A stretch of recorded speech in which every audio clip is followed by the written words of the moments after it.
Hi, everybody. Welcome to 1320 Main Studios. This is brought to you by Occupy Venice, and this is the first of a series that we're doing called Venice Talk. And tonight we're going to have filmmaker Peter Joseph here. We're very excited.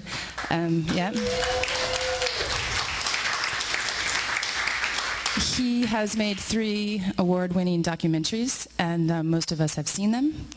I want to thank, just a couple thank yous before we start, to Jason Lord and Jen Wilding, who are the coordinators of the Zeitgeist movement, to 1320 Main Street for hosting us tonight, so thank you. We are live stream here in Venice, California, to Alex Mahone for running the camera. And of course to Occupy Venice and everybody that came tonight to hear the talk.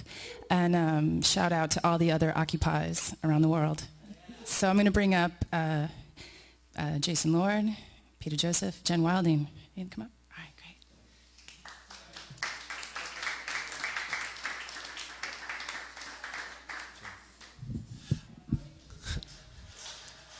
great. Okay, we got the comfy chair coming forward. Will that work? That'll work. Yes, sure.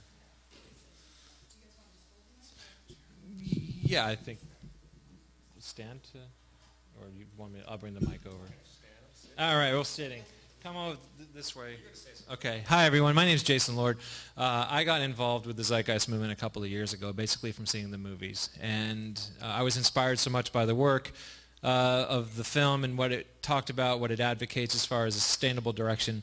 I volunteered to help coordinate a California chapter, which is now 18 cities in California have similar chapters, which are groups designed similar to what yours is for Occupy Venice. So I was sort of the point person that brought in the website and bring everyone together. So anyway, we have a global movement. It's about 2 years of age. We've gone through a lot of similar growing pains. I actually sympathize and empathize with Occupy Venice for a lot of the struggles you guys have getting organized and getting off the ground. Anyway, I just want to thank everyone for being here tonight. It's mainly just set up for the evening. I think, did you have something you wanted to say first? Or, I'm just curious, how many people have seen any of the Zeitgeist documentaries, any of the 3 films? That's everybody, okay. We did a screening for Occupy Venice last month, I think, of Addendum. There's another film waiting in the wings after that, which is a little longer and a little more into details about the solution aspect, which is called Moving Forward. So you can see all these films online if you haven't seen them already, zeitgeistmovie.com. But we'll hopefully get to do, you guys have Sunday evening documentary screenings. We'll fit Moving Forward into the rotation at some point. So anyway, thanks. I hope you have questions. If you've seen the films and you're wondering about how this resource-based economic model could ever come into being, how we deal with the political system, how we deal with power structures, how do you deal with capitalism, with the corporate concentration of wealth and the corruption that goes on in the world, have these questions on your mind, fire them at us, and we'll answer them as best we can. There's a very simple logic to being in balance with the environment and seeing the impact of the environment on human behavior. And when we start looking at the problems that we see as just the way it is all the time, you know, pollution increases, corruption in politics, I mean, there's a long list of statistics that we all identify with as problems. We start to see that these things are produced by the system the way it's designed. The monetary, economic, socioeconomic system, the way we have it set up, the way we live in it, produces the corruption that you see. It's actually systemic. So if we ever want to have a world where this stuff doesn't exist, or at least the probabilities drop, we're going to have to evolve out of the socioeconomic system that we're in. And there's a bit of a process to that. First, it starts with understanding and changing your point of view on what the problems are, the root cause, what's causing these outcomes. And then once you see that, we can move forward to a logical but very simple train of thought on how we could actually organize society and have everyone thrive, have health care, have the mundane jobs disintegrated, just drop away, you know, apply science, apply automation, create an access abundance for the world's people. And this model that we talk about is global. It includes everybody. There's no stratification. There's no person left behind. So Anyway, so just to set that up in your minds and think of some questions for us, and we'll, thanks for being here. So Kim, did you want to fire away first? Okay, I think this mic is off right now. So I'm going to bring this over here. We can center ourselves. If you guys could pull in, more towards the middle, that would be great.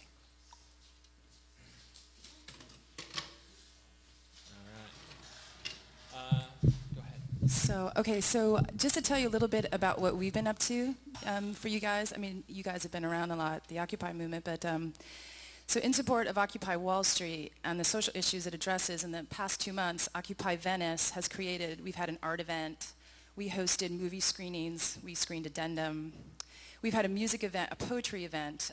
Some of us have helped set up the stages downtown and the performances at Occupy LA. We've participated and organized a march. A large group of Occupy Venice participants were at the raid of City Hall. I'm sure a lot of people here were there. And many of us are showing up at city council meetings and other political events. Most of us have seen your films. Some of us have followed the Zeitgeist movement. And a lot of us were there for your speech at Occupy LA after the march through the financial district. And we all took in that speech. It was great. So thank you. So I'm going to get to my question. So my question is, now that most of the tent occupations are down and people have reorganized like Occupy Venice, in your opinion, what would be the next best step for Occupy Venice and the other Occupy movements? How do we most effectively move forward now that we have a local and global group of supporters and there's this huge wave of momentum? Everybody's communicating around the world via Facebook, and it's really amazing. So we're at this critical point of reorganizing, and just in your opinion, what do you suggest would be next? You guys have years of experience. Sure. Go ahead.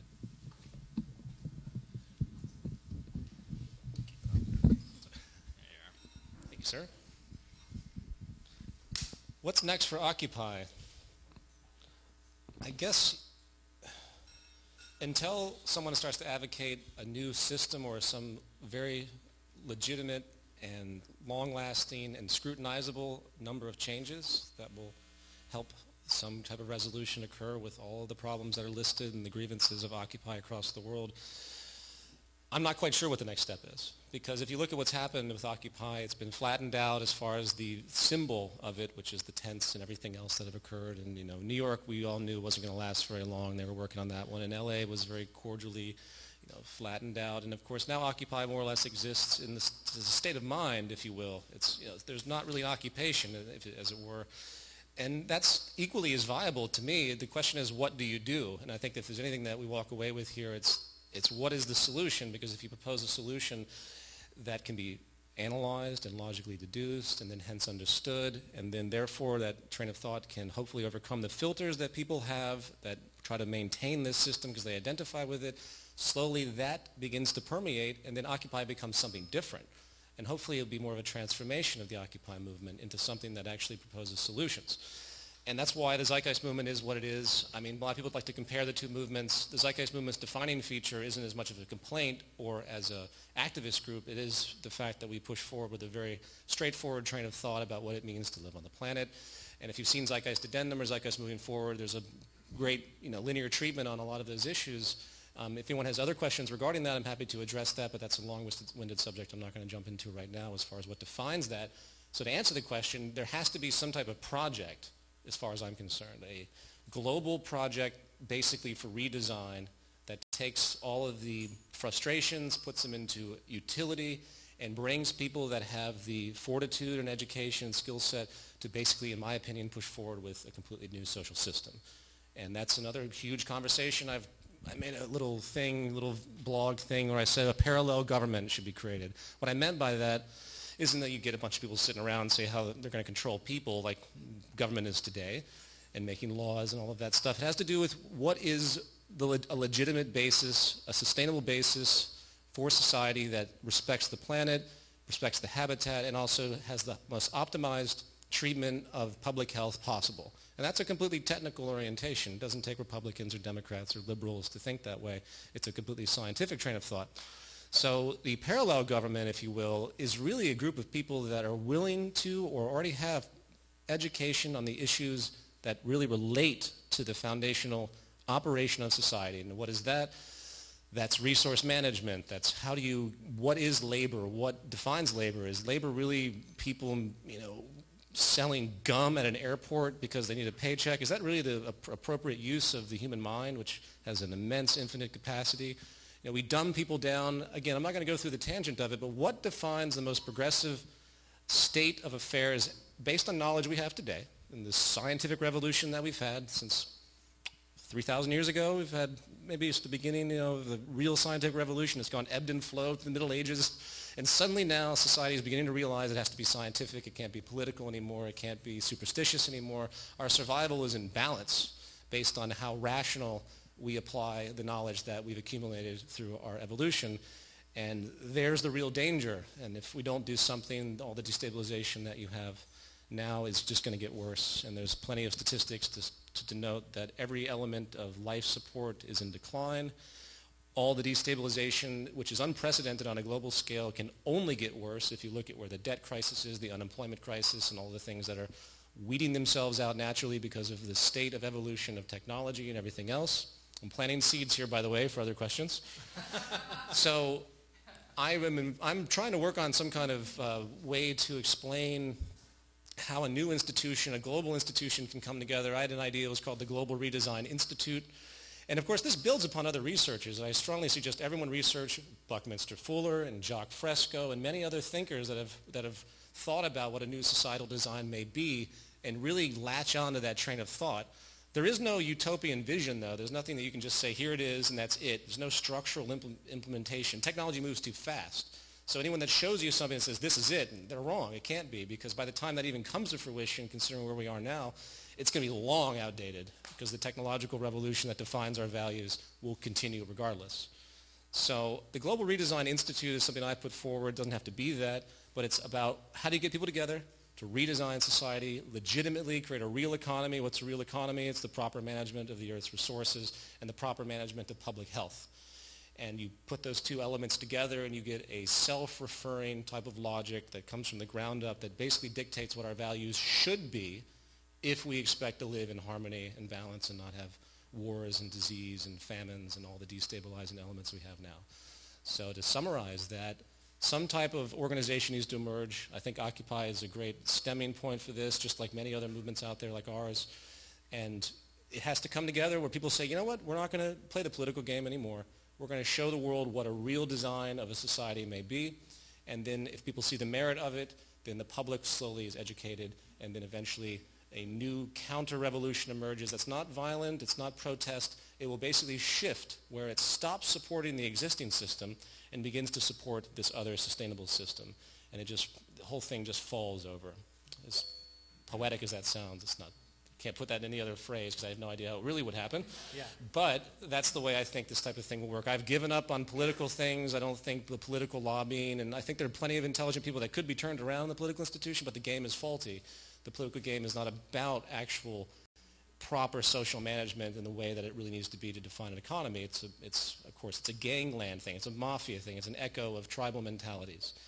And that's unfortunately where the planet is at large with sovereignty and everything else. So I think I've planted many seeds there. And if anybody else wants to say something about that, we can move on. What? There we go. Oh, I'm fine to respond as the questions. Oh, okay, fine. Kim, I believe you had a list to start off with. Because we're webcasting tonight, we'll ask you to come up to the microphone. Otherwise, the people watching the video online can't hear you. So we'd like to get your questions recorded. So if you want to ask a question, just come up to this microphone right here and fire away.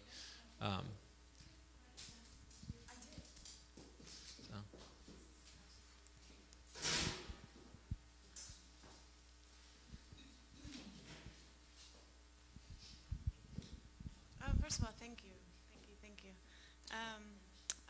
You talk about our economic game of differential advantage. Mm-hmm. How have you personally changed this in your life?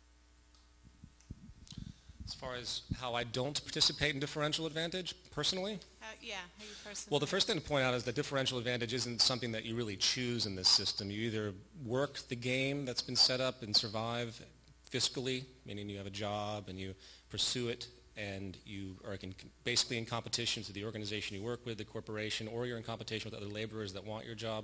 Differential advantage takes many different forms, and I always want to point that out. In order for any of us to survive, we all have to engage in that type of semi-corrupt social behavior. That's just the kind of social Darwinism that's been set up. That's just the way it is. I mean, for example, but to answer your question, I would say that one thing I've done is I've not made my films scarce. So my films are available for free and downloadable for free. So I do have a semi-commercial aspect to being a filmmaker. I have to generate income to make more films. That's just the way the system is. But I also don't take a full-on commercial route, and I give it away for free, which is a very difficult line to walk if I want to support myself. That's about the closest thing I could think of. I mean, I certainly don't behave, and I think many of us don't behave in ways we would consider to be overtly greedy, as it were. But it's all an issue of degree when you look at, say, the, quote, 1%. Who are these people? These are the best game players, the best people that strategize with differential advantage. They know what they're doing, and they think it's good. And why wouldn't they? Why wouldn't they think it's good to have billions and billions of dollars while a billion people are starving? Why wouldn't they think that? Because that's everything the system has ever taught them as far as what defines their value and self-worth and status and success. So, but basically, I mean, you're talking about radical mind changing, right? I mean, you're really about kind of dewiring the way that we're all participating in that game.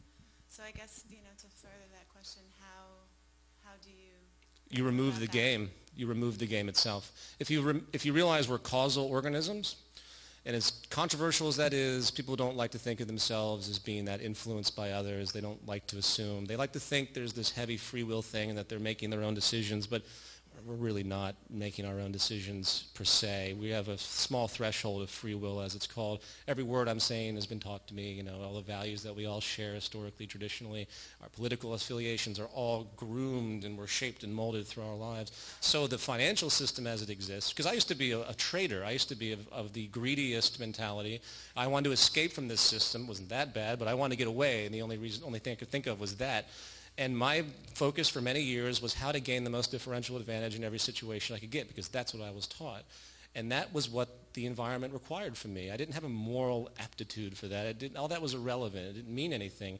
And it doesn't mean anything to most people when your survival is contingent upon that game and when everything seems to support and reward that behavior. So to be corrupt is normal in this system. That's really the way it is. It's an anti-social system. We live in a pseudo-social system. So my point, though, is that the environment is corrupting all of us. And if you want to change human behavior, yes, it's going to take an introspective thing for especially now, obviously, to see how many people are suffering, all the things that's going on in the world, the horrors that really are a consequence of this system, to have that empathy, and then to realize that, yes, you might be able to change yourself to a certain degree, but you're still playing the same game that you've always played. So every time you walk into a store, every time you work for a corporation, every time you seek and you gain employment over someone else who's applying for that job, you are engaging in an antisocial behavior, which is basically the root stem that leads to all the other non-empathetic behaviors you see in the world. So, until the system changes, not that much can be said. There's the paradox, though, the chicken and the egg thing. Who changes first, the consciousness of the people or the environment that produces them? Obviously, it's going to be a combination of the two. But I firmly believe in the symbiosis. There's no way you can deny it. And if you want to raise kids, I'll give you this example just to throw it off the cuff, which makes the point, but it's also on another subject. People say, oh, hoarding and greed, that's a natural human tendency. People love to think that way. They like to think that people will just behave these ways regardless. So if you had, say, a grocery store, and everyone could go into the grocery store and get whatever they needed for free. It was just there. The vision is that someone runs in there and grabs everything and runs out for some strange reason. But that's just what this culture has groomed. But if you think about it, if you go into a grocery store now and say a mother comes in with her kid, and the kid grabs something, and talking about in present day, and puts it in its pocket, and the mother would grab it and say, no stealing. It's a value thing. You're not supposed to steal, right? And the kid grows up learning that that's not appropriate. They don't even learn that it's against the law first. They just learn it's not right. And the values that the parents implant are there. So you can take that same value manipulation that happens, that conditioning that occurs through parents, you can apply that to, say, a social system that isn't based on money, where a kid goes in the store and starts taking stuff, and the mother says, no, you don't do that in this system. And it's just as easily as you can condition them not to steal, you begin to condition and groom them not to take advantage of their environment of excess, to how unsustainable excess is, how it's amoral, if you want to give it that term, to want so much more for yourself and less for others. You see what I mean? So all the values could really be easily shifted if the approach was really there in the educational system and in, of course, what's rewarding us in the environment. So the balance between our consciousness now versus how we're produced is the ultimate transitional question. And that's where I rack my brain at all times. That's why the educational thing is so hard. You got to get people to change. You got to tell people they're wrong in everything they hold dear, and that doesn't fly very well sometimes, unfortunately. But if you sit them down long enough, they'll eventually get the logic, because eventually everyone gets turned around. And I'll say this in conclusion: with the breakdown of society, everyone is going to be turned around eventually, because the merit of these old values only serve a smaller and smaller number of people. And then eventually there's going to be a sort of an empathetic revolution where even the multi-billionaires are going to start to think, why is everyone in this horrible state, most everyone, and why am I so rewarded? And I think something will trigger, because it's not sustainable for them either. The next stage is violence, unfortunately. It doesn't mean that anyone's going to trigger that. We're going to trigger that. No. Violence and destabilization go hand in hand, and that's my biggest fear. And that's why you have all these billionaires trying to go in and help. I really believe the fear of the millionaires and billionaires that whatever the organization that was developed recently, they're afraid because they see the destabilization. They fear for themselves because what's going to happen? We already have protests against banks, protests against corporations. What happens when they show up on their mansion's front lawn? That's just around the corner. So one way or another, the system will self-correct. The question is how. Will it be smart and intelligent and move cleanly and transitionally, or will it blow up? And that's, I think, the greatest fear we all have, is it blowing up and turning probably for the worse for a long period of time. I think we're all more or less just scared, frankly. That's pretty much why I'm here. I'm like, you just look at what's possible historically, and then you look at what's on the horizon, at least in my analysis and what the movement does, and obviously what Occupy recognizes. And you begin to see that Occupy should not slow down. No movement that's seeking change should slow down, because what's on the horizon could just be that much worse for everyone if some kind of really strong educational awareness action isn't taken. And eventually I think it will evolve into non-conforming processes, Martin Luther King style things where you're not giving in to certain systems, such as getting a hold of unions and getting the unions to stop for particular periods and showing corporations certain control, and then having certain demands that echo the new social system. I could ramble on about transitional elements of how you could socialize, for lack of a better expression, society that would move slowly, step by step, from this system to a new system based on abundance and resource management and proper distribution of labor, and actually taking care and producing good public health. And if someone has that question, I can expand on that to some degree, but I think I answered your question before. Can I ask one more question? Is that okay? You've taken on a lot of agendas under one roof, and I'm curious if that's been, if you feel at this point, if that's been a detriment in terms of the conversation, and I mean, for me? about that. Well, the project and the nature of the film and all that you're discussing is many agendas, so. It's more simple in my mind. It's one big evolution where it's traditional assumptions clashing against an emergent reality. You have all of these people holding on to their identities and everything they've been taught, and the really fearful need that they want to believe everything they know is right, and that's it. It's final. The old cliche of the stubborn old man. He just doesn't want to learn anymore. He's just locked in.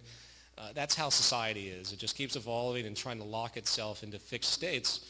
And it's just not going to work that way. There's too many powerful things. So to me, it's just one big battle, whether it's religion, whether it's philosophy, whether it's economics. It's this failure to recognize the impending change that's right behind you all the time, and that you can't have any emotional attachment to what's happening now at all if you expect to be fluid in your evolution. And of course, that's counter to most of human reactions, unfortunately. We're still at that kind of baggage of evolution where we baggage of evolution where we want to have an emotional identification with everything when really, and that's why we advocate computer technology for management of resources, because it loses that, what on one side a beautiful thing, the emotional element's beautiful, wonderful, it defines a human being. When it comes to management, it really gets in the way of what we're doing when it comes to our sense of self-preservation and our fear impulses and the fight or flight, the lower reptilian stuff we have, that dominated us for so many centuries before the cerebral cortex pulled out. We have brains that can think, but we tend to be hyper emotional still, especially when you challenge people's beliefs, especially when it comes to the economic system, which is the greatest religion of all time. So, I hope that makes sense. Jen had something. I just wanted to add, when you were mentioning that you thought it was many agendas, I guess the way that I look at it as if we could pick an agenda that addresses as many problems as possible, which one would it be? And to me, that's what the Zeitgeist movement is doing, because it's one root cause. It's really getting to it. It's first understanding that all of the problems that we're talking about are essentially technical. Getting that understanding. All of the problems that we're talking about are essentially global. If you really think about it, that we're all connected, that you can only run and hide for so long before it will come and get you. We've realized that our environment, we're all connected. Even economically, we're connected. We're sharing the planet. It's technical. It's global. We need it to be sustainable. So it's about, can we take what we know, intelligent information, which we have the science and technology right now to do this, and decide on a system that addresses that. We just need to do it in a big way. And if we were to take that approach, then we would solve most of the problems that we discuss at events like Occupy, which is why, to me, that's the Zeitgeist movement, or movements for getting off the monetary system, a resource-based economic model, is putting your eggs in the right basket, because it does affect so many things. I guess that's the way that I look at it. Thank you. You're welcome. Did you have your hand up? Did you have a question?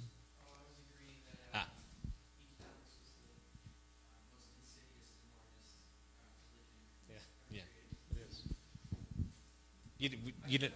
Sure. Fire away. I, for one, would love to hear you ramble on about transitional elements. I hear about and read about Jacques Fresco, and I love his and your holistic approach to transforming reality into something that's more sustainable and works for more people. On the other hand, I work for coastal advocacy and water quality nonprofits, and a bunch of my friends are working for reduction of plastics in the ocean and water quality, and at the same time traveling around to see people to talk about it have giant carbon footprints, right? Sure. So I guess my question is basically, if it's going to be incremental, if the consciousness and the logistics are going to have to transform sort of at the same time, or swing back and forth, what are the next steps to changing the system? Well, again, it's subjective, and it depends on where we are at a certain point. If we were to start from now, the observation of automation and its power to produce an abundance, the observation of where science is and the amazing efficiency, not just for automation, but just approaches to how we can revolutionize, and the amount of efficiency that's not being utilized now, which is the beauty of the people like Jacques Fresco and Buckminster Fuller, is they recognize this, and they see that if we could just reduce the waste that's inherent in this system from many different angles of the market system to the way it's orchestrated through cost efficiency and all of this stuff of planned obsolescence. I won't go down the big list on that one. But I will say that the inefficiency is so vast that first you have to recognize the efficiency that's possible, and then you have to get a concerted effort to apply that. And I would say the first thing you do is you begin to make free certain things where the most efficient applications exist. So we know we can have vertical farms that can produce an immense amount of food with very low nutrient requirements, organically produced. aeroponics and hydroponics, very low water requirements. You can connect them to desalinization. Your mind can run with what's possible to basically create free food with very little human interaction with the farming mechanisms that are there. I mean, of course, most agriculture is automated anyway today, even the non-advanced kind. So what if you had that scenario where suddenly everyone in Los Angeles had access to all the life-supporting food that they wanted? It might not be caviar, but we're talking about a very powerful state that sort of drops all the market share on that level. So then you have energy. I'll allude to this as I go, if I can explain this correctly. Then you have energy as another example. Energy, right now we're living off of deposits in the planet, a very arcane, old, outdated idea. We have surrounded by energy forces that can be harnessed from wind to solar, to the geothermal, the heat that's built in the energy. I'm sure if you guys saw the film, you know all of that stuff. And that can be utilized very efficiently as well with advanced technology, and that would enable all energy to be free, easily. There's many other ways to transport electricity. You don't need the cumbersome utility lines that we do now. So let's just assume that you have free food and free energy, which is technically feasible right now, okay? That would reduce market share by a massive percentage. In other words, the GDP of whatever regions are doing this would drop substantially. So what does that do? It creates an offset. And the more you automate, the more it offsets the destruction of market share. And that will enable a gravity to move one way or the other. Either it fights the automation and the free resources, or it moves to want to push forward with full automation, full making free of resources. So you have a natural evolution if you approach it that way in a step-by-step manner, which could easily be done if you had the permission of government and corporations to do that. But that would be called socialism in this context. You can't possibly have anything, subsidized in that level to provide for people. That's apparently the Antichrist, in the system. That's what it's amazing to me when I see these political people go on and they're so against anything that's even remotely social, even remotely caring, and then they get applause from the audience. Like the brainwashing is mind-blowing. So you could have a step-by-step process like that where you apply the technology, it becomes free, it destroys the market share, reduces GDP. Suddenly everything else has to shift. The labor system has to shift. What you do then is you cut the hours in half. Everyone works half a day. The other people pick up the slack. You have a very systematic way of distributing labor, income. You just statistically figure out what's required based on whatever the price value is or whatever is left to be paid for. And slowly the same process continues. And when you think about all the jobs that have no utility, such as, say, you walk into an airport, as I mentioned earlier, and you have a cashier, all she does is ring up gum every 5 minutes. You could put a big front on that thing and automate the entire thing. There's nothing. If you walk to an airport, it's a classic example of full automation, right? There's nothing that couldn't be automated on the front. You used to have a big. I was going to put this in Zeitgeist moving forward. I was an animation I wanted to do. It was just someone walking through an airport. All it was the front of massive vending machines, because it really could be that way, and not crude either. We're talking about very sophisticated. It's already, the tipping point of that has already been there for a while. You see these vending machines. You go to a Subway restaurant, and you're like, what are they doing? They're in a conveyor line. You could automate that in 5 seconds. It's just waste of life. So that rationale comes in there too. So you start to think about labor not as something that everyone has to have, but you think about it and what's actually applicable, what's the best use for people. And if you really groom people, I think people say they say, oh, that person's just low IQ, they're just dumb, because they're dim-witted because they've been sitting there for 10 years ringing a cash register. Their brains have been wired to do just that. It's a horrible thing. The human potential is tremendous. Even those that you consider to be impaired or whatever, there's still tremendous potential and originality, even in the most autistic individuals. It's just a matter of harnessing those issues. It's sure. I mean, I could ramble on still, but go ahead. Well, I mean, I guess I totally buy into that. If a machine comes along that can make 100 people's worth of work doable by 10 people, then everybody should just work 10% as much, or until it's phased out, or maybe 12% as much, and the guy with the machine makes more money at the same time, right? Right. But the question is, how do you make that palatable politically in our current context, right? The guy who starts the vertical farming is, in our current economic context, going to want to make an assload of money, right? Well, and therein lies the subsidization issue, though. What has to happen is a new level of what people condemn as socialism, where you don't even have to call it subsidization. It's just getting the access to the resources required.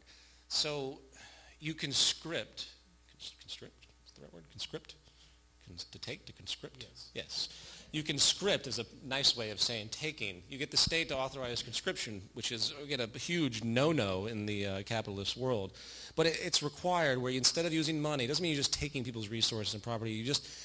These resources need to be nationalized for the purpose of producing this issue, and that's that because it's going to benefit for everybody, and we're not going to have profitability in that area. Now, these have failed historically because all the systems that attempted to do that were extremely inefficient, and they were fighting the monetary system the entire time. The closest thing we had, of course, was the Bolshevik Revolution, which if you actually talk to people, and this isn't to compare the two, by the way, as far as what was traditionally known as communism, but if you actually went back and looked at the people that were involved in that revolution, you'd be amazed at how enlightened the people that what they believed in were before it became corrupted, before the world turned against them, and it turned into a completely different social approach with a dictatorial approach, unfortunately, because they were fighting. There was far too much risk. It was too premature. It wasn't ready yet. In fact, that was the best comment I heard from a 90-year-old woman in the 1980s that was in the Bolshevik Revolution. She said, when this all happened, I just realized that human society was not ready yet. It was the smartest thing I'd ever heard because she was absolutely right. But because that was before the age of technology, there was more of a moral relativism as far as human class association. So this is a different paradigm today. So to answer your question, no, you couldn't do it in the monetary system exactly like that. There would have to be some level of, quote, government intervention to get it done, or a constituency of other people that stand beside the government that have so much money that they're able to actually do it themselves with this in their intention. Now, that's going to be a hard one to find, too. We have a lot of billionaires out there, but how many of them are really doing anything remotely social? They set up their little nonprofit foundations, which are tax havens. They throw a couple million here and there, which is a vast, tiny percentage of whatever their company's worth is, and they get their little credits to make it seem like they're altruistic and humanitarian. So that's part of the difficulty of it. But it could be done. I could write a whole treatment. I intend to write a transition plan with two different things. One is the approach of a step-by-step, and the other is approach of basically how to get people together to, well, I hate to say it, but basically the grassroots revolution, if you will, where the participation in the current system becomes null and void, and it's more of an overthrow, but nothing like an overthrow you would hear, from in a traditional context. In other words, I don't believe the government would ever do what I just described. I don't believe I think they'll do a little bit because they'll be so in fear of the rich people will be so in fear that they'll be willing to subsidize certain things just enough to create just enough stability, but I just don't think that's going to last because of the other failures of the system that are on the horizon. So in the incremental approach, is there a way that we can get people to stop voting against their own interests? Education? Well, you say voting in the sense of... Well, I mean, assuming that the transition is going to take place at least part of the way with our current form of, like, quote-unquote democracy, I feel like there are tons of people who are voting in their own social and economic, not in their own social and economic best interests in our country. Nobody is participating in their own best interest. Right. I'll let Jason talk about that too, but I'll just say real fast that the ultimate paradox of this system is that everyone is doing everything for the short term. Mm-hmm. It's a short-sighted perspective. The profit and survival is so short-winded that getting people to see the broad view. When you have Japanese nuclear power plants that were built with financial deficiencies that slowly they were not designed properly to withstand the earthquake, and now you still have fallout and all these atrocious things that you don't hear about in the media. No one's immune to that. It doesn't matter how much money you have. You can't build something to protect you from all the radiation that's coming in. No one's immune to nuclear winter if we ever reach that point of nuclear war. No one's immune to the real global problems that the system has been perpetuating and creating. And I think that's the ultimate realization, that the symbiosis is overpowering. So, sure. As far as this voting against your own self-interest, if you mean it in I see it as the political context is a limited context to see that concept in. Every time you buy something because it's cheaper, you're voting against your own self-interest. Just by the mere use of a monetary system, you're decoupled from what it took to get that, whatever it was you bought, to you. And, in the broad view, there's like a average 75% resource waste for you to have whatever it is you took at this microphone, for example. Or globalization, which Yeah. exploits slave labor for So many different things. the system reinforces, right, the multiplicity with all the different phones and all the crap that it's going to go into a landfill, and the rare earth elements that took millions of years to form that are in there. That will be junked as valueless when the faster one comes out. I mean, it's crazy, and so we, without even thinking about it, are constantly participating in against our own self-interest because that's what the system requires us to do. So outside of the voting for a dictator for 4 years, once every 4 years, there's really not a lot of participation as far as that goes. I mean, this comes up all the time. Did you vote for where the roads go? No. Did you vote for the space program? No. Did you vote for the transportation system? Did you vote for where the stores are? Did you vote for anything? No, you don't. And then there's this whole rhetoric around, well, you vote with your dollars. And it's just like you're only as free as your purchasing power in this system. So those people, it's stratified. There's a mass of people that have no vote. They have no say. So that's complete nonsense to make a statement like that, thinking that there's this level of equality that doesn't exist.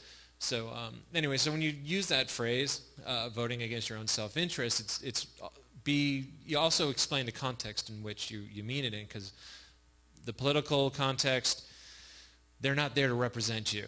They're there to represent the establishment, to keep things going, to keep things just comfortable enough to avoid unrest, which with the environmental impacts, that mentality will fail eventually.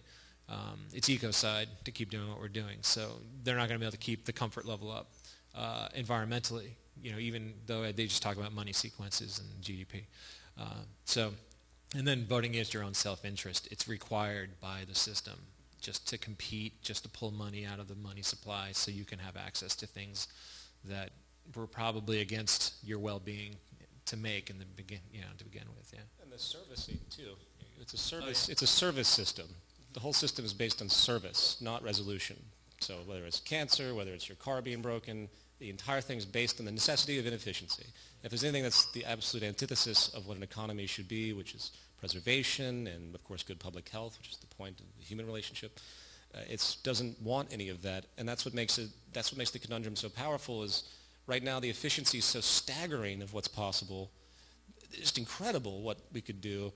This system would not sustain itself if any of those efficient methods were put forward. And that's really the ultimate evolutionary outgrowth. That's where this system is phasing itself out. It used to be good. Everyone used to be a producer in this system, so you'd fish and I would cut down trees. And that made perfect sense for some kind of barter system and all that stuff. But now it's a completely different revolution of technology and the tools that we establish. And we've just completely transcended everything that's defined the current economy. And back to that point, now everything we do is the antithesis of what good health is. Everything, from top to bottom. You can't escape it until the system's removed. I just wanted to say that I think that some of what is key is that there's a window of opportunity where there is a collapse, in that a lot of the secret is in the community, and what's going to naturally happen among people who are concerned citizens like yourself that are trying to make it work is very similar to what Occupy as a whole has done. Meaning, right now I know that they're going to foreclosed homes, and so that's a little bit of a mindset that we could tap into, of noticing that the reason why we have homes, and then we have people that need homes, and it's not that we don't have homes to put them in. It's that we don't have a working system. They're not able to work the system in order to have those homes. So it's not a resource issue.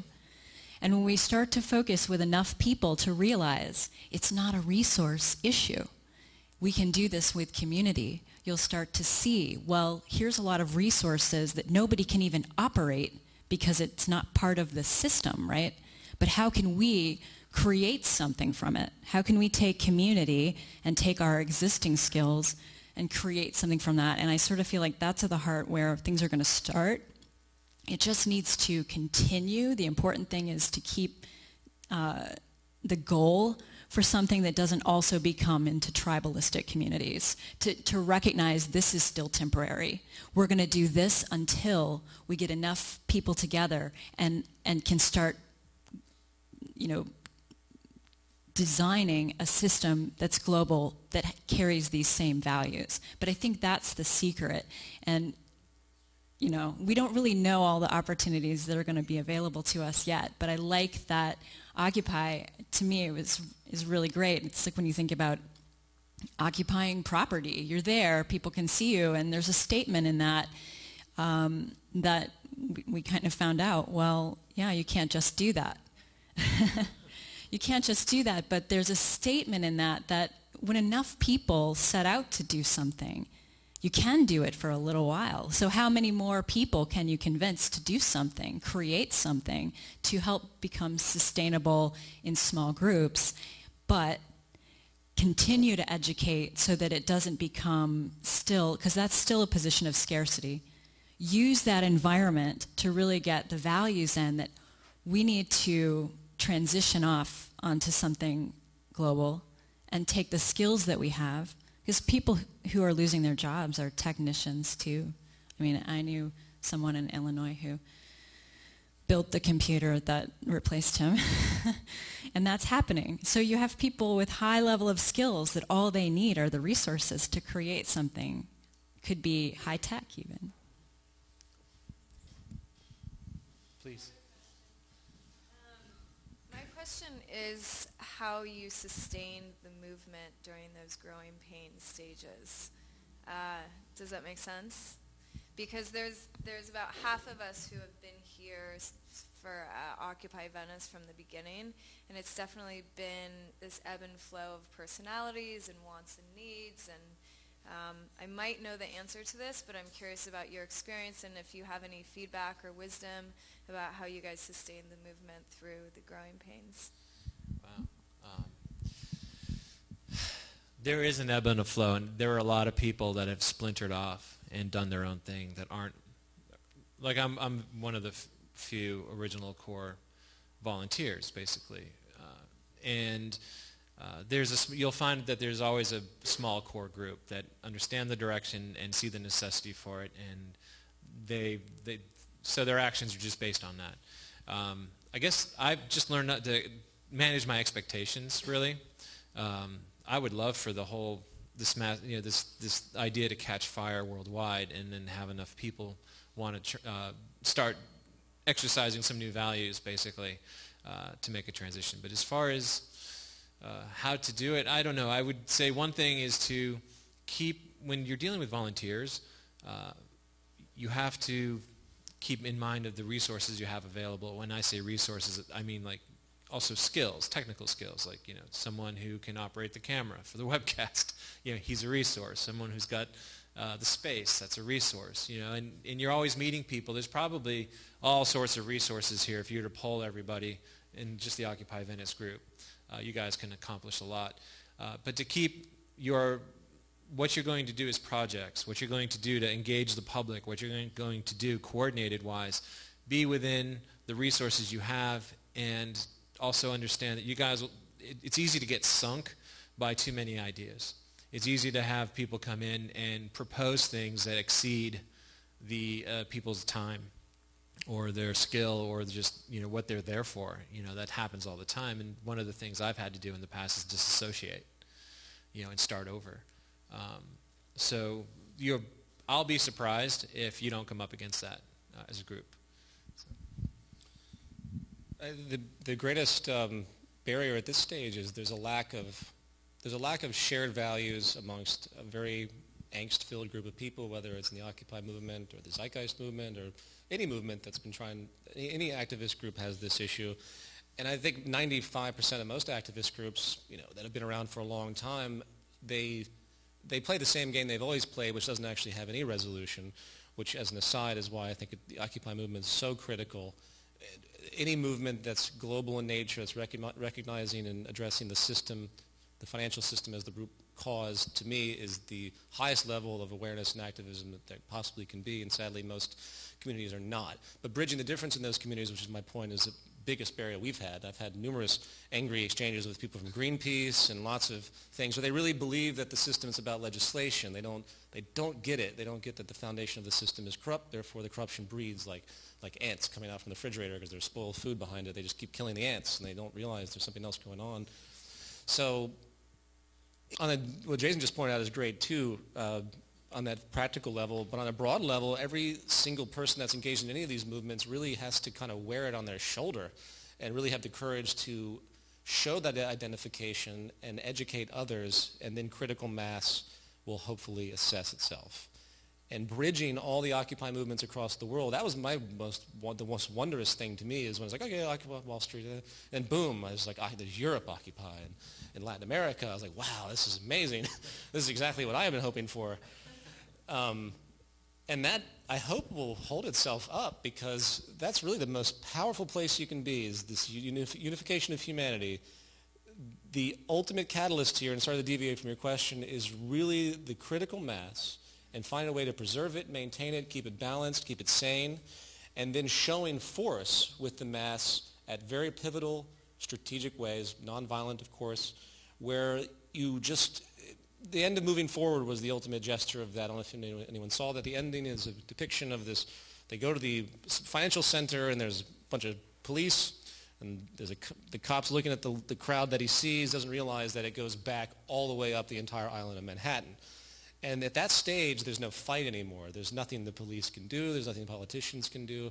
And I believe that that's really where the gem of this lies, not only from the standpoint of the sort of battle, if you want to call it that, but the unification of humanity, because that's really what's at stake here. You have to get the human society as a whole on the same fundamental page as far as the values of what supports them and creates public health, which I'm sorry to say we are not even remotely close to.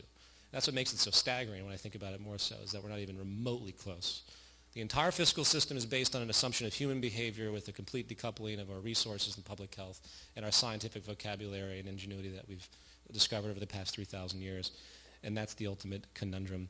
So, sorry to ramble, but I would say that keeping the unification going and trying to bridge differences as well, apart from what Jason said, is really, really, really, really important.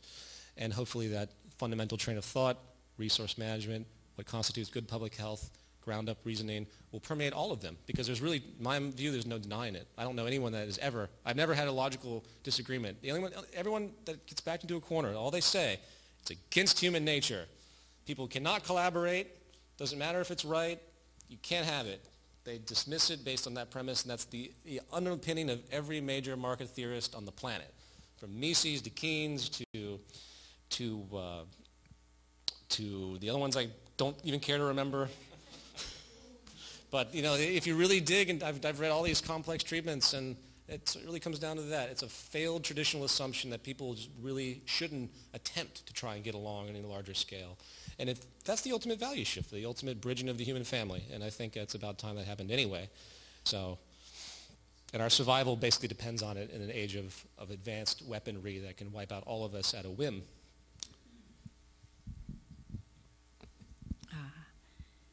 So speaking to a group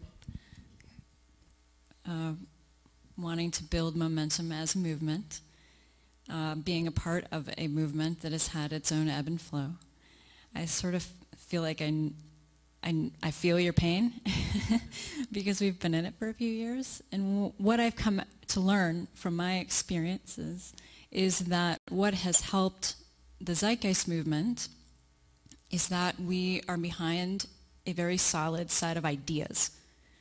So one of the complex things about organizing anything, as I'm sure you've come to learn, is that requires people stepping into roles, taking on responsibilities, and becoming viewed as a leader, and then immediately becoming demonized in some way, or because we don't want any leaders. So how do you work with that? Because there's a need for people to take on responsibilities, and there's a need to also have everyone feel they're contributing.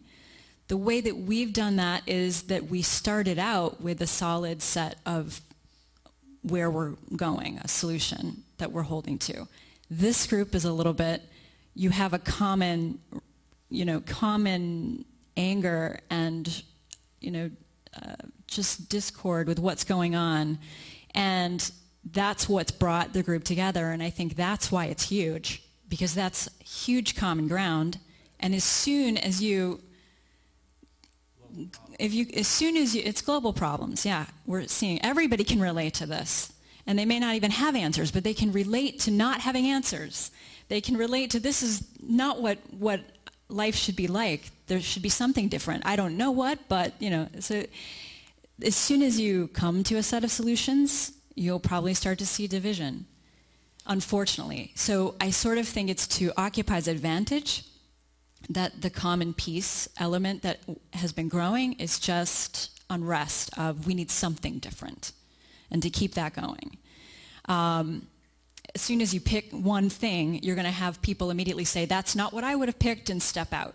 And then maybe even argue with you or fight with you, and then you think, wait a minute, I thought we were all in this together and creating a solution. And that's happened even within our movement. But what we've been able to come back to is, but we had this from the start, that this is what we're for. And as long as we educate enough people as to why this is the best idea, and we focus on this, then, that's our strategy.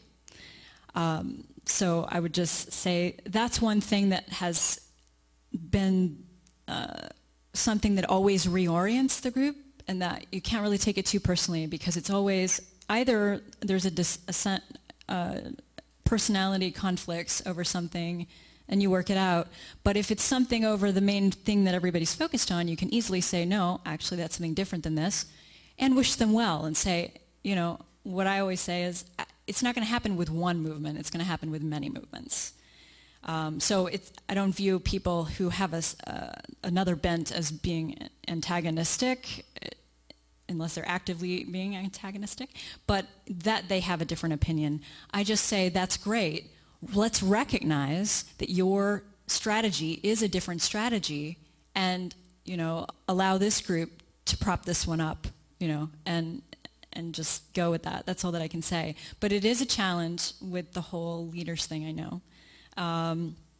Also, another thing that our group recognizes is that you won't hear us talking as much about democracy as a solution. It's almost viewed as a little bit of a limitation. And let me explain. In that, the kind of way that we view the problems we're talking about is that they're technical. So there is a technical solution to, knowing the resources of the planet. How do you feed more people? There would be people who have better answers than if you polled all your neighbors on the street. So we keep the focus on the scientific method for social concern, which really cuts through. You can have a respect for everyone's opinion, but at the end of the day, there's an equation that fits the outcome that we all vote for. So what we're voting for, in the democratic sense, in our movement, I guess I should say, is a shared outcome of we want community, we want a global system, we want technical solutions to be implemented. And when I say that, I hope that you know that I mean they'd be forever improving. It's not the end-all, be-all utopian, all problems solved. There will be new problems, I think, and I would welcome that. It's about time for some new problems. Yes. I don't know about you, but I'm ready for some different ones. I mean, this whole war and poverty and all this needs to go. Intellectually, we've moved beyond it. We just need to, as a system, as a people collectively, create something that allows us a better individual experience as well. So I don't want to negate that a lot of people are very passionate about individual expression, but how much more expressive could you be if you had your needs met and a high standard of living, and everyone around you is happy with their standard of living? I mean, as far as content, where else can you go? More and more progress. Different problems, like I said. I don't even know what those are yet. I'm sure there would be. So not totally contented, but as far as, not having the grievances of just basic things, clean water, clean air, food, shelter, health care, there's no reason why people should be denied these things, and I think we can all agree on that. So in that sense, if we can get democratic behind a shared outcome and then seek technical solutions, that's what I think would be the best route to go.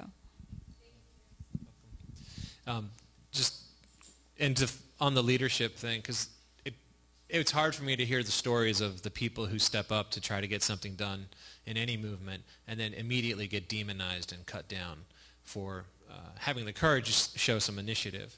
And the Los Angeles coordinator for the Zeitgeist movement said something I stuck in my brain about a month ago. And she's like, leadership isn't a dictatorship where you're just telling people what to do. It's by your actions that others choose to follow and participate. So it's basically, if anyone's done Landmark, it's inspiration. You're inspiring other people. So it's by your actions that others would choose to follow. So that changes the context of this view of a leader from a dictator to making decisions for you, to telling you what to do, to you want to participate because you see the merit in the action.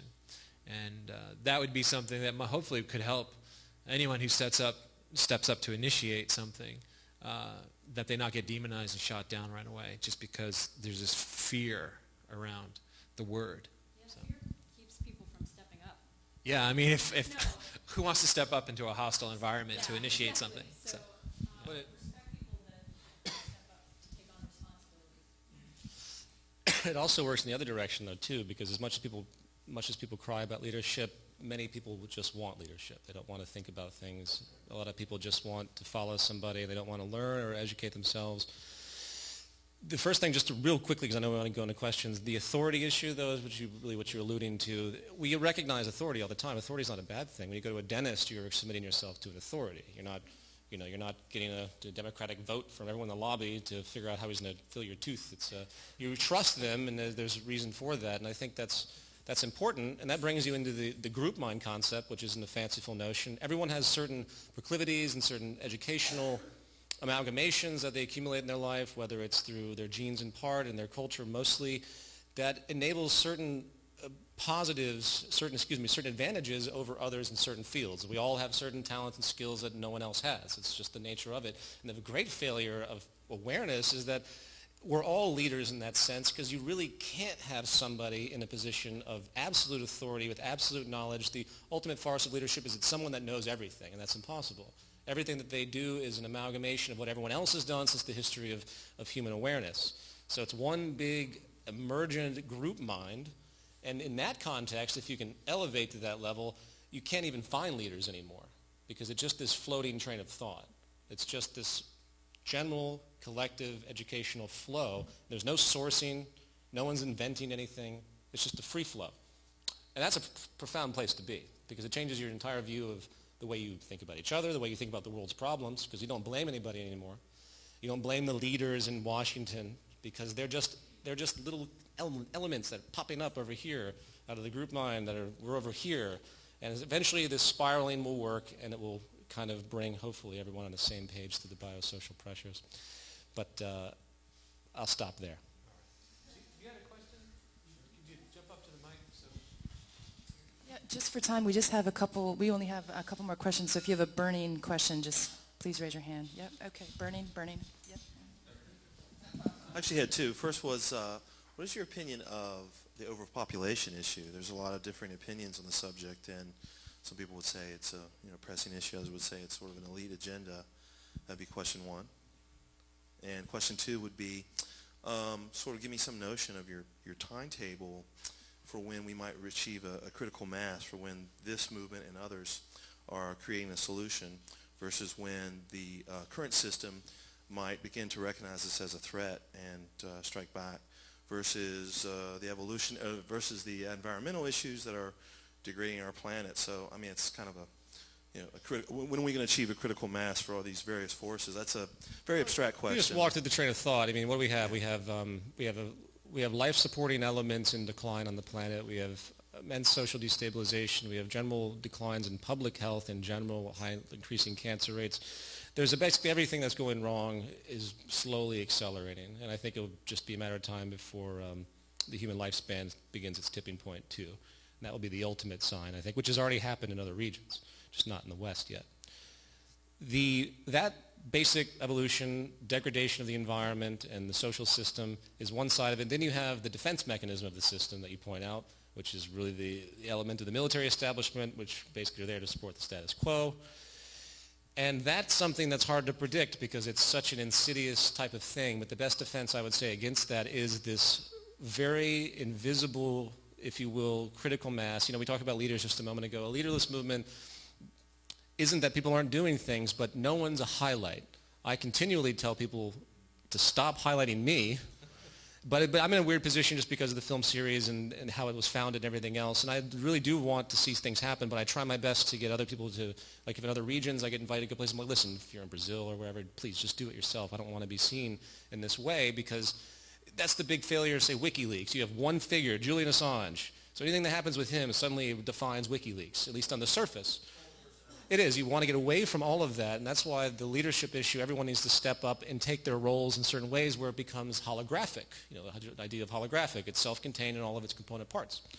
And I think that is the best defense you could possibly have. Because if you look at the history of COINTELPRO and CIA and FBI and Malcolm X and Martin Luther King, there's an immense history. It's really beneficial to learn from when it comes to how they work to address leaders. You probably read about how this PR firm submitted a proposal to a series of corporations to work against Occupy, where they were going to, they pointed out how they were going to discriminately find the leaders and they're going to work to exploit them, to demonize their character. This is public news. Did you hear about that? It was amazing. But it was nothing new.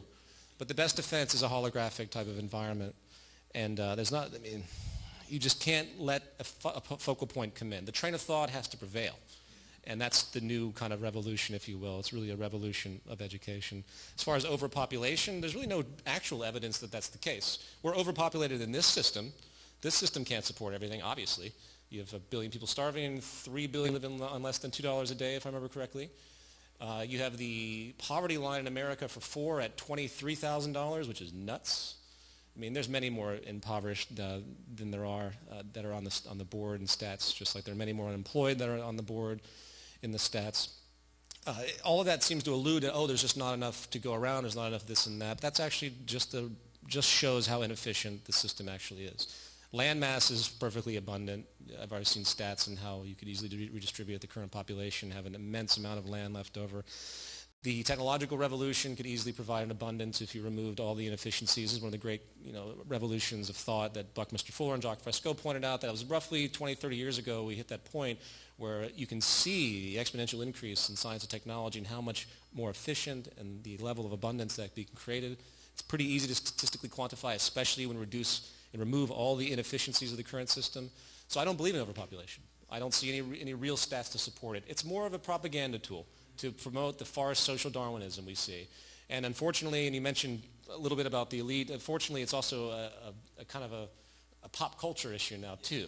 And I don't buy into that either. I don't think there's any, if there's going to be a plan to depopulate, it's going to come from the natural state of the system. It's not going to be anyone planning to do it. It's just going to be a natural consequence, just like it's a natural consequence in Africa where you have millions dying of HIV, when in fact the drugs are there. People can survive now, but there's no money there. And there's no more, they're too busy exploiting the resources of that region, the gold, everything else to care. They want that totally destabilized environment just like they do in the Congo and everywhere else that you see this stuff. So long tangents on how the system's used and wants and materializes abuse for resource acquisition, everything else, globalization, but I'll stop there. Time for one more, I guess? Yeah.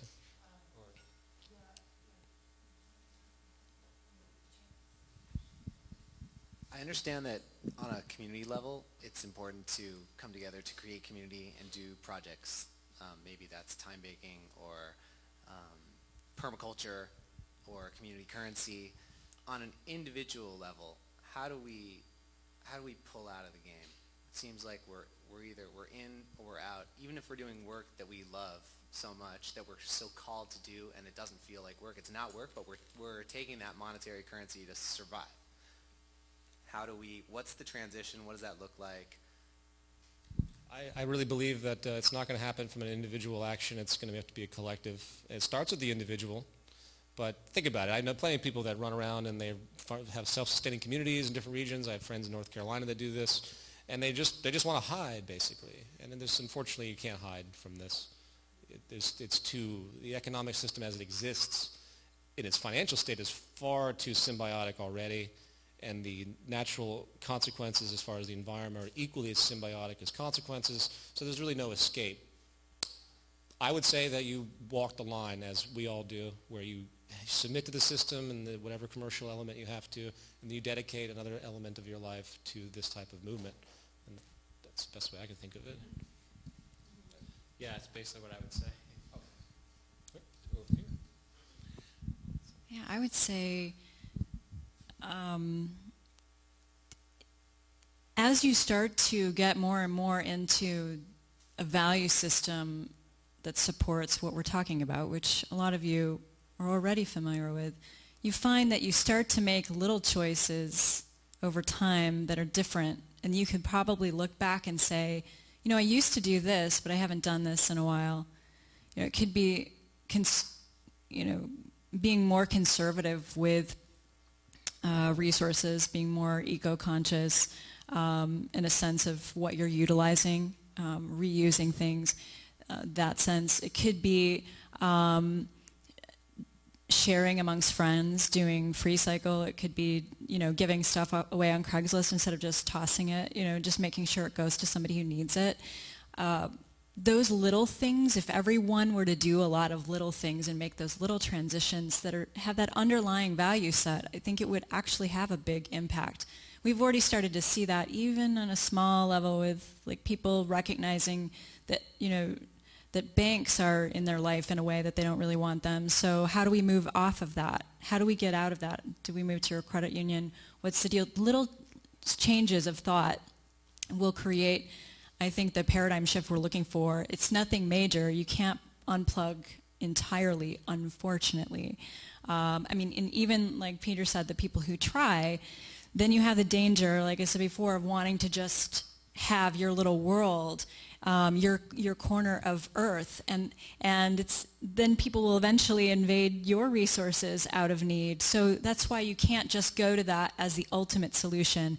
But you're going to need to start taking provisions to have an awareness in your community of how could we be more sustainable if we need to be, and making those connections. Just those little things. Just turning off the television of programs that do not support, and I say this, and Jason works in the television industry, but Oh, come on, but I know how to webcast. So. Or put better stuff out there, put informative things out there, things that support a different value set. In other words, stop engaging in the things that people are creating for, the mass media effect. And the more people we can get to be turned off by that stuff, the less of it I think we'll see, and then we'll start to see a gradual transition. But I think it's very small adjustments, if you can imagine, making those that will make the difference overall. Lots of people doing that, all coming through education. Sure. Okay, go for it, please. Hey, thanks so much for being here. This is awesome. So the question is pretty much Occupy specific. From the beginning it was, the energy was completely focused mostly on occupying spaces, attracting people to the movement and getting the issues out. Now that the whole eviction of our, right to peacefully assemble has come out, what is the best or the next step that you would feel, or what is the most pressing issue that we need to fix in order to actually make that better world? So where do you? Well, that's a great question. There's all sorts of small awareness actions. Really what you guys are doing is an awareness campaign. It's not, you guys, you feel the problem, and you're trying to get other people to feel it too, and really draw attention to it and say, yes, we're serious about this. The ultimate tool of the establishment that is being used against you and everyone else is divide and conquer, which is what has been used since the beginning of everything. You can go back and read Nazi documents that were written in full statistical treatment on how to divide up any type of opposition. Divide and conquer is a very old notion. And the greatest problem with any large movement is that either the division happens internally with people that don't get along, they don't have a clear understanding of what their problem is, the problem and hence the solution. And as Jen pointed out, you really want to alienate people, you start talking about solutions because most people just like to complain. And they're just not ready. They're not ready to really focus on anything and think that way, unfortunately. So the greatest thing that needs to happen in the broad view is the unification and continuing that in the tightest way you possibly can. And somehow a larger organization needs to emerge. In the Zeitgeist movement, we have chapters. Crudely, we have about 1,000 chapters stretched across 70 countries. And we have meetings, there's chapter meetings, it's in a kind of a reverse hierarchy where we have a level of data flow. You can go to the site movement and read about all that stuff. And while we're still small in number and holistically compared to world population, it's quite amazing to see how tight we really have become, especially when everyone's kind of sharing the same solution, which is amazing. It's one thing just to have people complaining again, but I'm continually impressed by what's happening, even though it's small. And to me, that's the ultimate seed. And then you do one of two things. You create solution-oriented projects, and then you create disturbance projects that are legal and nonviolent that will disturb the system just enough to draw even more attention to it and maybe even force recognition to the root problem that you're addressing. As I mentioned earlier, you can engage unions, you can engage people. It's one thing for a union to say protest with you guys, it's another for them to engage in a concerted effort to stop what they're doing for, say, one day. Imagine what would happen if 50%, here's the example I use, which I don't advocate because it's kind of meaningless, but if, say, if 50% of the United States population decided not to pay their income taxes, do you honestly think the U.S. government can go after and prosecute every one of them? The power is in numbers, and that's the ultimate chess game here. And that's why the movement does what it does, and why I can't talk about that enough, and that's why all of our strategies are around creating a global human mass appeal. And the moment you have that, the moment you show that, it becomes self-protective. So you assume you have an Occupy movement over here in one country and they get really oppressed. You make sure the network is strong enough where people come to your aid in a public awareness campaign. There's a massive new world of media and blog that can really stir things up. And now things that hit Facebook and things like this, they actually get to the news now because it moves so fast. So you create a self-protecting network that's global, as large as possible, which is, again, what we're trying to do too. It's really the same goal if you think about it. We just really have a pretty discrete solution we're trying to put forward. I mean, at the end of the day, and I hate to ramble on this, I really believe the Occupy is just on the edge of what we've been talking about for a long time. This isn't about the movement. It's about just the train of thought. If you want a sustainable society that's balanced, that doesn't have conflict, there is an empirical, near empirical train of thought that can be established and understood. And once people are permeated with that, there's no turning back. I mean, we've really messed ourselves up psychologically. I mean, I walk around, all I see is inefficiency everywhere. All I see is absurdity and obnoxious. I'm completely ruined. But that's part of the process. So do whatever you can to keep the strength of it going and create programs and projects that are always in concert globally. That's why we have global projects too. So, sure. I was going to say, one of the things that we really are up against is that there are a lot of traditional stories out there that say that something like this is not in the cards from one way or another. From a nationalistic perspective, there are stories, our people versus their people, us versus them. Religions, there are stories. Our God, would want it this way, da-da-da-da-da. The key is to try to find where we have common ground that we can all agree on, and that's where there isn't a story, but a technical reality that we can access.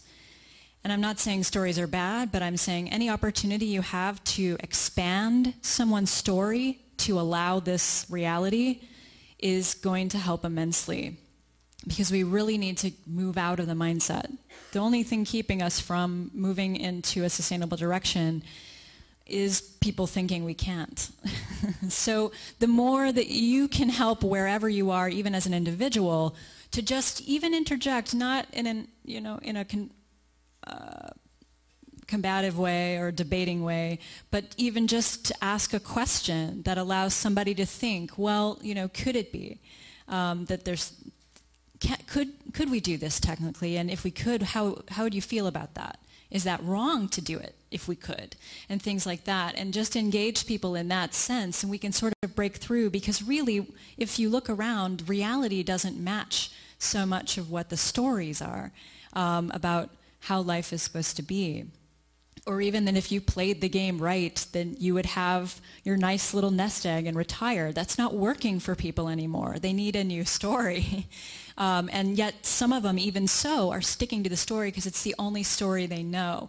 So I would just say, find the story and find a way to say, you know, I know you've mentioned that, but can you think of examples in real life where that is really applicable? Or do you think maybe there's something different going on? You just expand it a little bit, and I think if all of us are doing that, we will be engaging the world towards this paradigm shift that's necessary.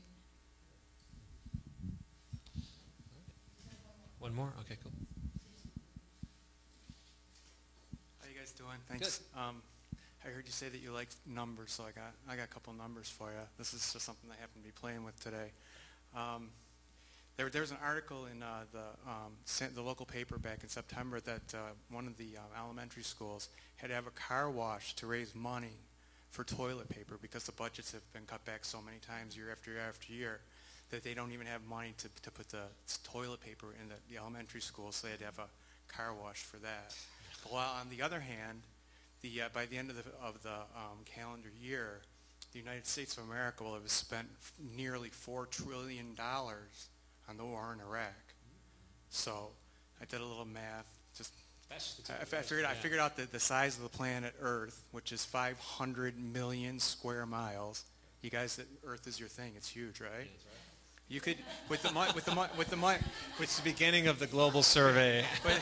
It's everybody's thing. I'm getting there. With the money that we spent on the war in Iraq, we could have covered the entire surface of the Earth 6.7 times. That's just a little analogy for you. No, but the reason that I'm saying those things to you, because the reason that I'm saying that is just to paint a little picture of what the reality is with regard to our universe, our world.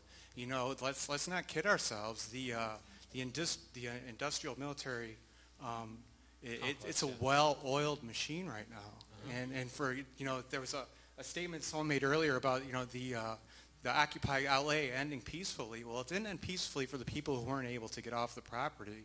Yeah. It ended really brutally. Sure. Some of the people were even actually terrorized to get to bring to break their circles. So I guess what I would just like to ask you, now if I can put a question to all that, those numbers, is for someone like me who's been around for a long time and seen a lot, I'm pretty overwhelmed by how bad the bad is versus how few and how small the good is at this point. So if you guys just want to comment on that, that would be great. Thanks. Sure. Well, I think because the system instills fear on people to not want to step out of the box, the people that were in the Occupy tent cities had a tremendous amount of courage to be there because they knew it was at stake. And most people, while they identify with those values, wouldn't put themselves on the line like that, wouldn't forego their occupations and all of that. It's just so difficult to be semi-self-preserving in those environments. So I think the numbers actually are there. It's just not coming to fruition. And I will point out, as I did earlier, you talk about the abuse. There's so many more of us than there are of any of them. That all it takes is some type of extremely concerted type of work to show what the power could be on a global scale. And that's what I continue to advocate. I think that's really where it has to be. I don't see this coming from small groups anymore. Either it goes global and it goes with mass, critical mass, and it does actions that simply can't be stopped. Not bad actions, not illegal actions. All it takes is people just not to participate. That's all it takes. It's actually really easy to see how fast the military-industrial complex are still run by people. There needs to be a campaign that really works to show what the military-industrial complex is. I was originally going to do a documentary just on that issue, but I'm doing something different right now. You could have in huge, the banonwar.com. You can be amazed that if you think about it, you could begin to create a subculture that moves against so many pivotal establishment ideas that eventually will be brought together into one. I could ramble on a lot about those issues, but each one of them can be pinpointed, targeted, and then assessed, public awareness brought around it as far as the detriment of it, and then you begin to unify all of them and show its systemic source, because it all comes back down to economics. War is an economic extension. The police and the Occupy are defending the economic institution. So, well, you mentioned sort of the military-industrial complex. I think of weapons of mass destruction, and I think we need some weapons of mass creation on the flip side. What else was I going to say?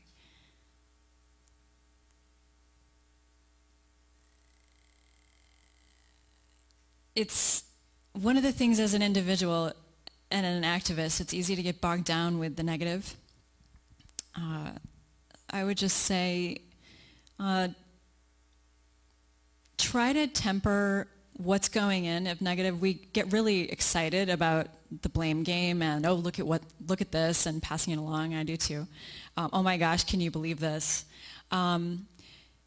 Be conscious that you're part of that, and try to balance it out with something that is, look at what we can do with technology. What if we did this? Try to balance out your language and communication, and if you could even eclipse it a little bit of the, with positive, with just what is possible, then I think you will feel better, and people around you will feel better, and that it can be possible then. Because really, like I said, what's keeping us from this is people thinking it's not possible, and the more and more we circulate all the negative, and even this, there are things that are appalling and jaw-dropping, and there's some sort of factor in that. It's why that's all you see on the news. It's so easy to get really, really depressed about things. Make a concerted effort to notice what you're putting out, what you're sharing. It's fine to talk about the problems. Try to point somebody in a possible, solution, a different way of thinking. And if you even that out a little bit, I think it'll be a little bit easier to get by. And I think that's where our strength's going to need to come from anyway, is helping to build ourselves up by what is possible. All right. Thanks. Kim, did you have anything you wanted to close out with? Or I don't know how we are in time. Do you have time for that? It's up to Grant from the studio. Do we have, yeah? Yeah? Okay, Are you guys? At the mic so we can hear your question on the... Thank you for being here this evening. Sure. I'm involved with the Sangha of Thich Nhat Hanh. I don't know if you guys are familiar with him, but through his Sangha, we're getting involved with setting up sustainable communities that are largely independent from society at large. And I know you did touch on that and how that really isn't sustainable for the long term.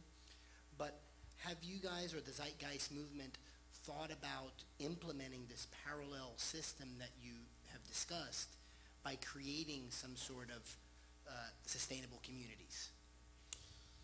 Do you want to touch on that? Or? Okay. I'll just say real fast, quick fast answer is no. Because again, in the long run, there are plenty of people doing that, and I think that's great. It's not something that I think is a protocol for the movement. It was just far too important, the educational stuff that we do. And eventually other actions, for example, time banks could be utilized, rather than the kind of semi-escapist and sustainability kind of thing where it's a lo-fi type of environment, which I completely respect and understand. What if you had other programs to enable transition, such as time banks, where you have people beginning to barter labor and removing the circulation of money? That's a great way to stifle the system and also give people a chance to get their services met. And this is rampant in New York, not rampant, but it's popular in New York and some other regions. Of course, the U.S. tax law is a little spooky there, but they seem to be getting away with it for now. But those are more important to us. If we're going to do any type of action that is going to help people in that sense, it should be equally working to remove the system. So there's the kind of the chess game that I like to work with. There's a few other angles you could talk about with that too, but time banks are the best that I've come up with, because you're removing the circulation, you know what I mean? You're bringing down GDP. And the more people that choose to do that, I hate to say it, but the faster the problems of the system become exposed, because they're exposed already, but if you remove GDP, they'll drop down faster. And I hate to say it, but there is going to be a collapse type of catalyst here that will push people forward. And at that stage, having sustainable communities might be at a disadvantage in a certain sense, because of the things that Jen pointed out regarding people in their how they'll behave in positions of scarcity. I just want to add, one way to look at it is that the Zeitgeist movement doesn't take a position on it as something we say, go do this, because what happens is that that's where everybody puts their focus, and there's no focus for the end goal, or what we're really going for. So what we say is, if you have an inclination to be a part of a community that is getting off-grid, say, or growing your own food, or those kinds of things, go do it. That's great. You'll meet a lot of people who are Zeitgeist friendly and want to be a part of that, and we send people your way, and we'll be doing our own thing to get involved in sustainable systems as things collapse as individuals. But as a movement, we're still going to be talking about these ideas at the forefront, because otherwise we haven't solved the problem globally. So I just view it as something that needs to happen at the same time as the education that we're doing. It's something that's going to happen anyway. As people find that's the only thing you have left, you're going to have to create a community. You're going to have to rely on your community. So that, to me, is a little bit more inevitable. If you have ways to educate people on how they can do that better, that's great. Stuff like that gets circulated among individuals in our movement all the time. But as far as what we consider activism towards a solution, that's when we're talking about getting out of the monetary system, building a global system. That's when you'll hear us not so much go to that, because it's easy to get stuck in that, and it's not, the end-all solution that we're looking for as far as where we're headed. So that's why I would say, don't think that we don't support that. It's that we support it for do what you have to do, transition, that's great. But we would hope that where you are, that you would also be doing both, I guess. That everybody's doing both. I would also add that anything that's more efficient is anathema to this system. So if you do have the resources to be off the grid or to install renewable energies like solar panels, if you have the financial resources ultimately to do that, that's a great thing to do, because the more efficient we become, the more less reliant we are on the infrastructure of this system, the faster this system fails, because it has to have constant consumption. And again, the technological element is leaving the market system behind, and that's the ultimate clash that I keep speaking of. But I agree with you. If you do what you need to do, but keep the larger view. Now, concerning the parallel system, how is it implemented then? Well, that's a huge question. How do you implement a complete revolution of a social system? It's not going to be some easy thing. Obviously, it's really a battle of religions in a certain sense. I hate to say it that way, but that's how vehement people hold on to. Vehement their behavior can be as they hold on to their identities. People identify with this system. They see themselves in it. They think their acquisition of money defines their success, and it's a religion. So how do you do that in a very solid, peaceful way? Again, as I mentioned earlier, it's a step-by-step process where you could have a step-by-step socialization, if you will. You apply the technology, you remove human labor, make things cheaper, you bring more people to work, divide the labor day up, and you just slowly make a tipping point. That's probably not going to happen that way. It's probably going to happen with a big bottoming out of society, with a lot of subcultures that emerge that go off the grid to try and protect themselves, and eventually, somehow it's going to kind of congeal itself back with a new scientific state of revolutionary rationality that's going to have to emerge, which is a technical revolution, and then someone will come forward, hopefully with, as I mentioned, the Global Design Institute, or some other organization, the Venus Project, Buckminster Fuller. These guys have been thinking about this for a long time. Are their solutions empirical? No, but the train of thought's there. And that's the most important thing. So any engineers out there, think about it. How would you redesign? Walk down the street. How would you redesign all of Los Angeles? Why? Don't you think it's kind of silly that we have all these stoplights that are completely uncoordinated and you're just sitting there burning gas? You know how much gas is burned sitting at these red lights? That's just atrociously, but most people don't even think about that. Think about all the people that get killed by cars why don't we just build little pedestrian walkways that go over the top of these things? That seems logical, doesn't it? Or maybe underneath, as they could do in New York. Or, there's all sorts of things that your mind will run with as you get more creative when you see how inefficient things are. And hopefully that type of design revolution will emerge. So what I hope to implement, this final point again, to plug this, is this Global Redesign Institute, go nonprofit, which is literally a huge team globally that's working and sharing the group mind, technically, to figure out how to redesign society from the ground up, region by region, block by block. And then eventually you have conferences, and you bring whomever to a conference and say, boom, here's the whole west side of Los Angeles, completely technically redesigned. No money, they're not thinking about money, just think about what's possible. Think about what's technically viable, mathematically possible with the resources and state of knowledge we have now, with the ultimate protocol of efficiency, abundance, and self-sustaining elements and all those things as the rule, which is what defines an economy. So if you can get people to do that, then you'd be ahead of the game. Unfortunately, I don't know of one institution that really does that.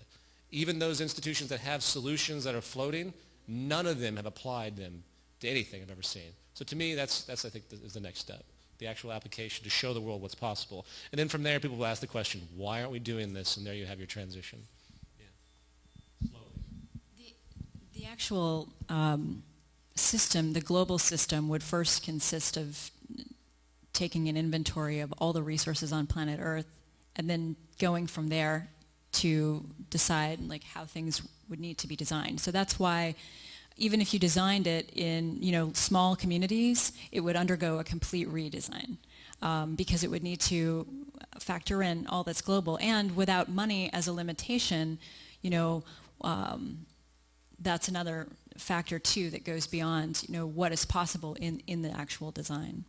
Well, see, this is kind of what I was thinking in that regard, is that if you have a prototype where people can actually see it, right, then it may raise awareness to an even higher level, because all of this, as you were saying, is about raising awareness. That's right. Really the bottom line. People don't see outside of what they've been conditioned to see.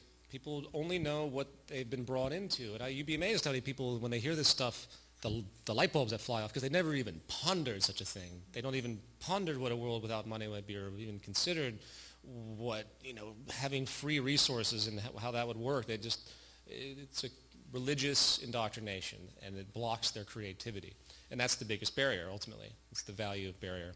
So I agree with you. That's why I think that's a good idea to have the design type of quality. Even if it's just on gesture, though. It doesn't have to be 100% firm as far as relationship to the empirical assessment. Absolutely, always, because the carrying capacity of the Earth is directly related to the advancement of technology. It's not just the physical gold and food and everything else. It's always an evolution. So all those factors taken into account, if you get the public to understand. It's not complicated either. It's not complicated to realize you just, manage your household. Imagine that. Imagine actually taking account of things. It seems like we might do that, but we're not. We're not doing that at all. Anyway.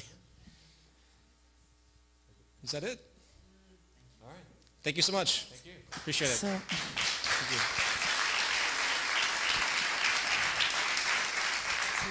So we just want to thank Peter, Jason, Jen, and 13 Main Studio. This is Grant, one of the owners of the studio. He just wants to make a very quick announcement. So thank you, everybody. Thanks, Grant. Thank you. Thank you. This is no mistake that you're here tonight. I also started earthprotect.com, which is 4 years ago. I started this environmental website with the idea from image to action. Okay. I'd love your help. You have an environmental story, you have an environmental video, you want something to change, this is a place to put it. We help get the story out. That's it. We don't gain anything. I completely pay for everything that happens on the site. This studio helps to pay for it. You being here tonight is supporting that. And thanks for coming. Great. And I'm taking pictures as part of an art project. If you're interested, I'm right there. All right. Thanks a lot. Thanks, guys. Thank you. I think that's it. Thanks for coming, everyone. We're going to shut down the webcast, and video will be available for anyone who wasn't able to make it tonight. I'll get it to the appropriate party, so you can repost it and let other people see it. So, cool. One more quick announcement from Occupy Venice. We have our General Assembly tomorrow night, 7 o'clock, behind Ananda. You can go to occupyvenice.org to find out more details. We'd love to see you there.